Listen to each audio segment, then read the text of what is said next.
So, let me get a drink. As usual, I have to drink off camera because I don't have my camera out. But so, this is going to be either my last or my second to last stream before I leave Maryland. I'm going to go back home to Virginia. And there was a little series I wanted to start. I don't have my camera up because I'm packing. There was a series I wanted to start about loadout tips. Because one of the things I've realized with a lot of people is it's kind of hard to do the champion profile videos with the meta constantly changing. I don't know why I pressed Bomb King, but as an example, Lex is currently getting Death Hastens reworked, as a lot of people know. Well, it's kind of hard for me to have a video titled, 2019, because I have one for Andro. I should really be using Andro. It's kind of hard for me to explain Andro's kit and talk about, oh, this is how Andro should be played in 2019 when they're reworking Cursed Cylinder to be his old way of fire. Which, by the way, I do want to mention something. I don't like that his new way of fire is actually his Cursed Cylinder. Is actually the first talent that you get, because as a newcomer, giving them this new talent is going to be kind of a weird thing. I honestly think that they should make maybe Defiant Fist be his default, with Godslayer at 2 and Cursed Cylinder being at 3. That's how I would flip it around, but I haven't read the patch notes. But it's kind of hard for me to explain stuff like that. Where loadouts is something it's a very simple concept, which, by the way, I actually needed to get on, because I did need to fix one of my Zin loadouts. I don't have enough.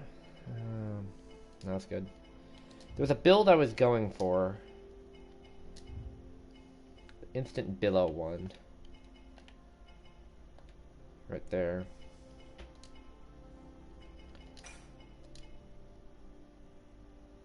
Kind of messed up this build a little bit, so. No, I didn't. Hold on.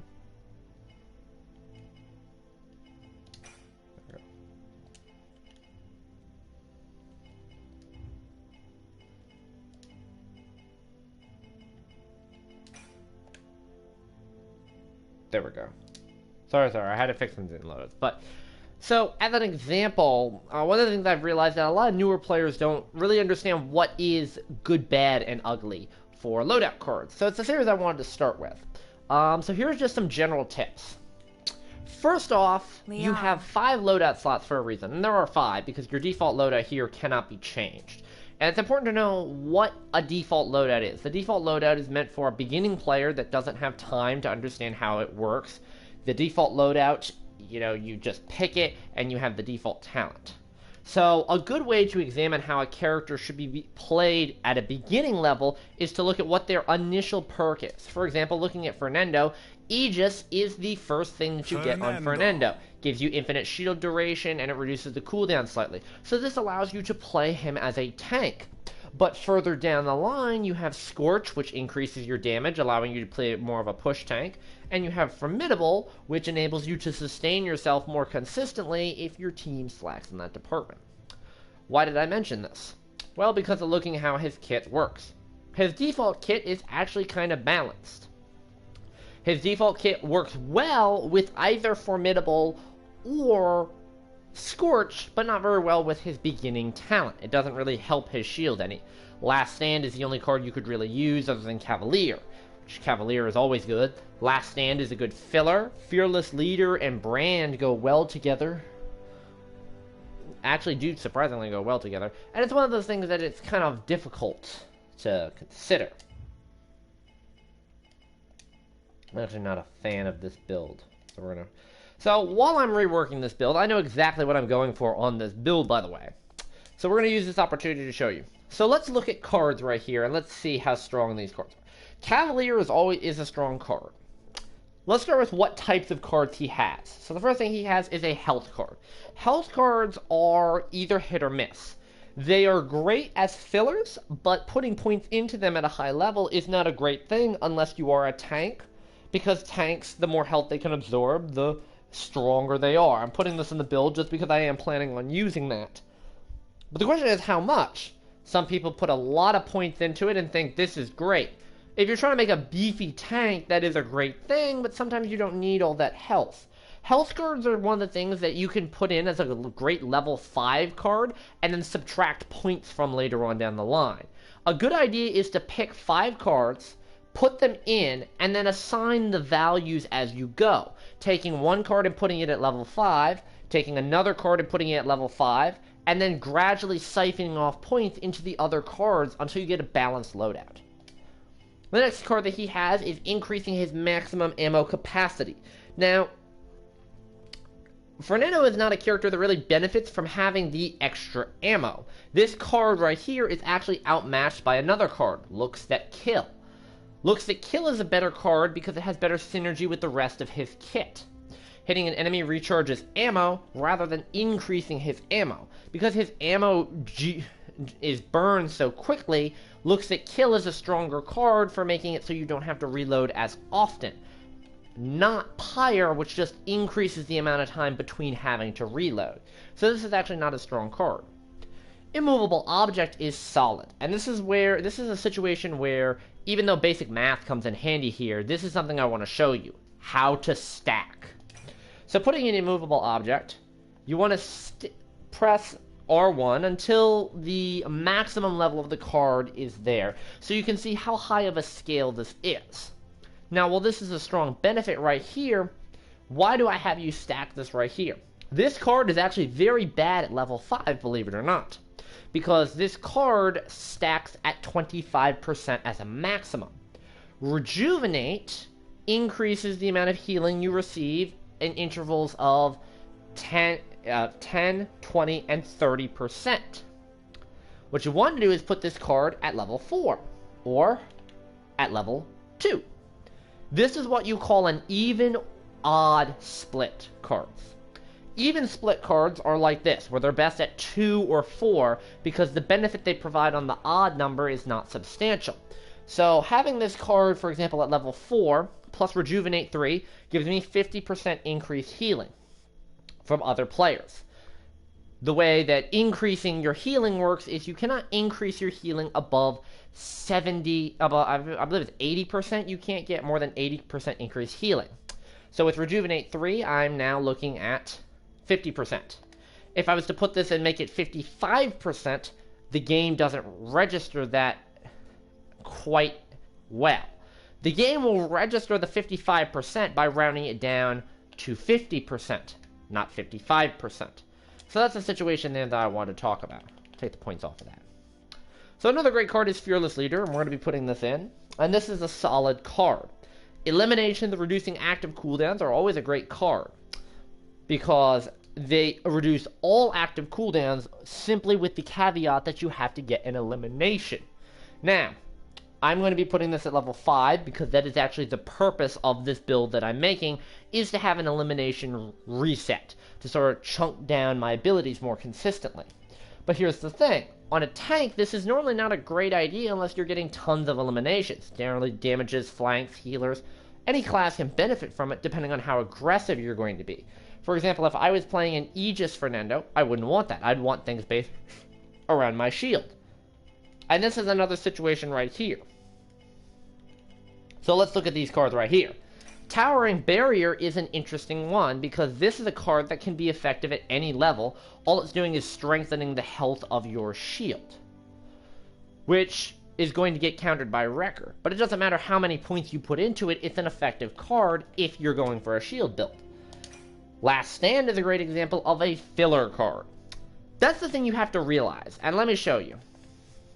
So, this right here is a great example of 3 different types of cards. So what you have are main cards, like Fearless Leader, filler cards, like Last Stand, and kind of middle-of-the-road ones, what we call our base cards, like Cavalier. So, Last Stand is a card that is strong as a level 1. But it doesn't matter how many points you put into it, it's not going to get that much stronger. It could get stronger, but it's not going to get that much stronger. See, here's the thing. Last Stand is not a card you want to put a lot of points into because you are better off putting points into abilities, into other cards and other abilities so that you don't drop below that health mark. Look at how the card is set up. While your shield is active and you're below 40% of your health, you heal 500 health per second every second until you reach 40% of your maximum health. Now with a higher cooldown, on, or with, I'm sorry, with a higher health pool on your health, this takes longer for this card to work. So this card becomes less valuable at Cavalier 1. But at Cavalier 5, it's very strong. More health. And you get more health faster. However, you would be better off partnering that card with something like Immovable Object at level 4. Because you are going to heal faster from other players rather than relying on your shield to heal you.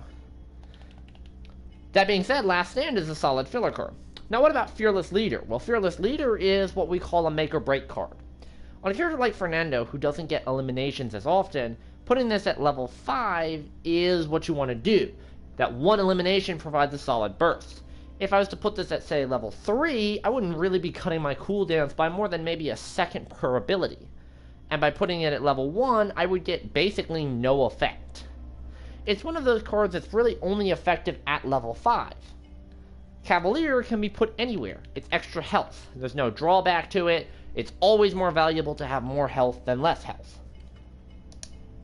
So moving on, we have something like Heat Transfer. Now this is important to note when you look at cooldowns. Cooldowns do not scale properly at half-second intervals. They are always rounded up when you are reducing cooldowns, and they are always rounded down when you're reducing it. So what does that mean? Let's take a look at Heat Transfer as an example. Put this card right here at level 3. Now, every 1,000 damage your shield takes reduces the cooldown of charge by 1.5 seconds. Allow me to explain. Charge is an ability with a cooldown of 10 seconds. This is a very easy to understand concept. Why is that? I need to put this in, I need to put this in, I need to put this in. So why is it important for me to know that? So, I don't actually need to know the health of the shield, which is another important thing a lot of people misinterpret. They think they need to know that extra stat. Let's say I am trying to reduce the cooldown of my shield of my charge dramatically with the shield. I put this at level 5. This is useless, because every 1,000 damage that my shield takes is only taking 2 seconds off of the cooldown of charge. Because the cooldown on charge is automatically being reduced by 1 second every second.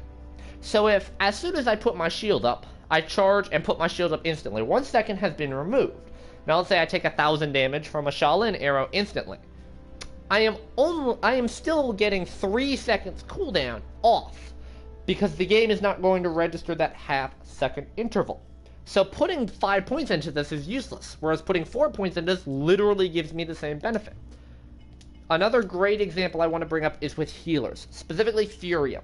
Furia is the only healer in the game whose primary heal is controlled in intervals of 0.25 seconds instead of 0.5 seconds. So a lot of Furias make the mistake of putting 5 points into Lightforge, when it's simply not needed. The game cannot register your extra 0.25 seconds and simply rounds it down to 1 second.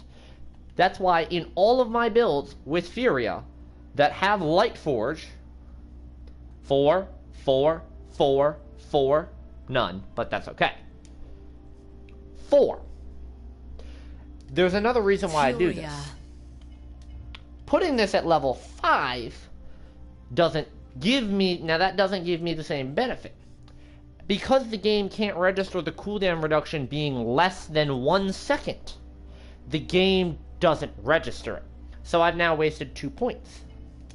This becomes critical later on when you know how to manage cooldowns. And this is another reason why certain characters are better off. Leon. I've done this a lot before with Tyra. Tyra. This is my primary build on Tyra, and it features Primal Might at level 5. This is actually a Firebomb build, but you wouldn't know it by looking at it. If you would see this, you would think, well, why don't I put Volatile in there? Because the game doesn't stack multiple cooldown reductions at the same rate. So, here's an example. I can clear this will be fine. I put Volatile in, and I put Primal Might in. It has a 18-second cooldown, by the way. If you don't believe me, you can look it up. But so let's say I run this build right here. Okay? So I'm reducing the cooldown by 13 down to 13 seconds. And with Primal Might, if I get an elimination, that will cut the cooldown to 7 seconds. It rounds it up. Because I already have cooldown reduction in here. Now, because I already have the cooldown reduction, it's giving me the extra half second. Now let's say I don't have that card in here. Let's say I have this in here. So I have an 18-second cooldown. Alright? If I get that one elimination, my cooldown is 9 seconds. Which means that for 4 less points, it's only a 2-second increase. And it's an even split. Now let's say I have this in here, but I don't. That's a 13-second cooldown right there. That card is not effective without having Primal Might. But Primal Might is a stronger card without Volatile. This is a situation of knowing when a certain card is better. Another great example is for people who are missing that oomph with Leon. Leon, if you don't know, just had Eminence recently nerfed. But they didn't nerf the card itself, they nerfed her loadout. And the reason why they did that was smart. So let's take a look. Some of the cards that they nerfed was Shining Topaz and Heraldry. Or Heraldry, as some people like to put it, but it's not spelled Heraldo. It's Heraldry. This card used to stack at 1.5 seconds, which was a bit ridiculous. The reason why that's important, though, is because of how it used to stack. This card at level 5 was 7.5 seconds. No, it was 7 seconds, sorry. It was 7 seconds, I believe. This combined with the 4-second cooldown reduction from Eminence meant you had a 4-second cooldown if you hit the ability. You could combine this with Inheritance, which would instantly reset it. But see, here's the thing. If you have Inheritance in your build at 5, you can afford to bring Heraldry down slightly. Why is that? So the cooldown on Eminence goes from 15 seconds to 11 seconds with the ability. 11 seconds with Inheritance would be cut down to 5 without any additional cooldown reduction. It's 6 with this. Now, hitting an enemy with Presence will automatically reduce its cooldown. So this is important to know. If you put this in at level 5 right here, the cooldown is being reduced to 6 seconds. Having these two cards together stack properly. Inheritance will completely cut the cooldown in half. With Heraldry, you're looking at a 1-second cooldown maximum if you don't have any other cooldown reduction in there. For example, people buy Chronos, which is stupid. Inheritance and cards like Primal Might discourage you from buying Chronos. So let's go back to our Fernando build, because I need to actually do this build. Putting Cavalier in, putting Last Stand in, putting Fearless Leader in. So what are the other cards I want? Well, this is an elimination-based build. I like Unstoppable Force as a filler because of the effect it provides. Again, putting a lot of points into this isn't necessary. I'm doubling the knockback, but I just need a knockback. I don't need a lot of knockback. The other card I'm putting in would be Incinerate, and you'll see why. So we're going to put this at level 5. We will put this at level 3. We'll put this at level 3. This is because of how this cooldown is measured now. At 1.8 seconds, the cooldown is going to be rounded up to 2 seconds. Therefore, I am reducing the cooldown of my Fireball by 2 seconds. If I were to put this at tier 4, which is 2.4 seconds, the cooldown is going to be rounded down to 2. Therefore, putting this at level 3 is a lot stronger. I can put an extra point into Cavalier, and the last one is my choice, which I'm going to put into Cavalier. And voila! This is our new Fernando build. It's an elimination-based build that has cooldowns properly managed. So I am going to be doing a series where I go over individual characters' loadout cards, but I just want to give you guys some helpful tips. And I did want to record this video before my Wi-Fi cuts out. So, thank you for watching. Enjoy.